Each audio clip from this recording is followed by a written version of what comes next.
Spooks. Father James DeLuca had once believed evil arrived with trumpets, gunfire, and headlines. But Chicago had taught him otherwise. Evil usually came in whispers, in parking lots, in back rooms, in text messages deleted too fast, in men who wanted to look dangerous, but had not yet decided whether they had the stomach to become monsters. James wore a Roman collar and heard confessions by day, but at night he listened to other kinds of testimony, the lies, stammers, and half-plans of fools circling the edge of violence. He was not alone. His brother Joseph, polished and sharp, recruited engineers and ex-soldiers for one of the largest military contractors in America, which gave him access to men, rumors, contracts, security failures, and frightened executives who knew the city's underworld had begun sniffing at bigger prizes than liquor stores and armored cars. His younger brother Peter lived behind cameras and monitors, producing a stylish television spy drama called Spooks, a hit series that gave him the perfect disguise. Everyone in the city thought Peter DeLuca was a storyteller. Almost no one guessed he was also a collector of surveillance tricks, misdirection schemes, burner phones, fake call sheets, and production vans that could park anywhere without suspicion. Then there was Charlie DeLuca, once Sister Charlie, once a nun, now something harder to define, still faithful, still disciplined, but no longer willing to let prayer be her only weapon. She had left the convent with clear eyes and a restless conscience, convinced God did not ask the innocent to stand still while wolves tested the doors. Together, the DeLucas became something the city had never seen, a family intelligence unit aimed not at solving crimes after the blood dried, but at stopping them in the shaky moment before thought became action.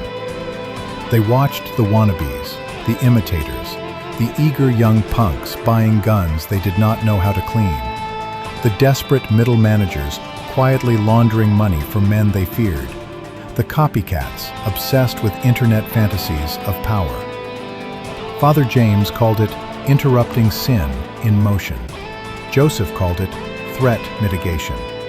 Peter called it story structure. Charlie called it mercy with sharp edges. Their first real target came to them through confession, though not in any way the church would recognize. A trembling kid named Nico lingered after evening mass, staring at candles as if they might answer for him. James did not press, only waited, and eventually the kid muttered enough names and fragments to suggest a robbery crew forming on the south side. Amateurs with military-grade fantasies and social media swagger. Their enemy by season's end was a shadow broker called Varga, a man who financed aspiring criminals like a venture capitalist funding chaos, nurturing robbery crews, cyber thieves, smugglers, and political fixers, not because he needed them all to win, but because in every failed plot, he learned where the city was weak. Father James finally understood. Varga was not building a gang. He was building a map of moral collapse. In the final confrontation beneath an old film studio Peter had converted into production space, Varga offered the DeLucas a bargain.